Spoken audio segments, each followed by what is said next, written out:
Welcome back to a weekend of my life as a USC senior on a free trial of Postgrad Life. While 90% of my content are side quests, the reality is that 90% of my real life looks like this. I spent half of the weekend studying for an exam, partially on campus but also at Open Market in K-Town. I'd heard rave reviews of their sandwiches and coffee, so we came for the great lock-in of the semester. The interior reminds me of a crossover between Chinatown's Thank You Coffee and Italy, complete with a wine bar. I got an iced Americano with their house cream top, reminiscent of the buttercream and Swiss roll cakes, and the Normandy sandwich inspired by Yoshinoya's gyudon and Philippe the Original's French dip sandwich, which was perfectly juicy, flavorful, and cheesy. On Sunday, I tried to go to the Little Tokyo Flea Market for their Studio Ghibli pop-up, but it was so freaking crowded that I gave up. I took the A line to the Southwest Museum station and then transferred onto the 182 to go to Lumen Coffee, mostly because I didn't want to walk up the hill on Fig in the heat. The rose cardamom latte was refreshing and not sweet, which was very welcomed. It would be a great spot to catch up with a friend. Then I walked through some of the avenues in Highland Park, which had me reminiscing my freeway exit crossing era.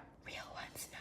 4 years in LA and I still can't get over the craziness of the 110 on and off ramps. My destination was Herman Park for a Worn Not Torn event where I dropped off some jeans and browsed through what other people had brought. On my way to the Highland Park station, I wanted to try Via's Tacos, but somehow at 3:30 p.m. there was a 45-minute wait and I was not about to be standing there for that long under the sun, so that's for next time. I closed out my weekend by attending the USC traditional Chinese dance performance because one of my friends was performing with Kung Fu, which is so cool as always. Follow for more weekends on the countdown to commencement.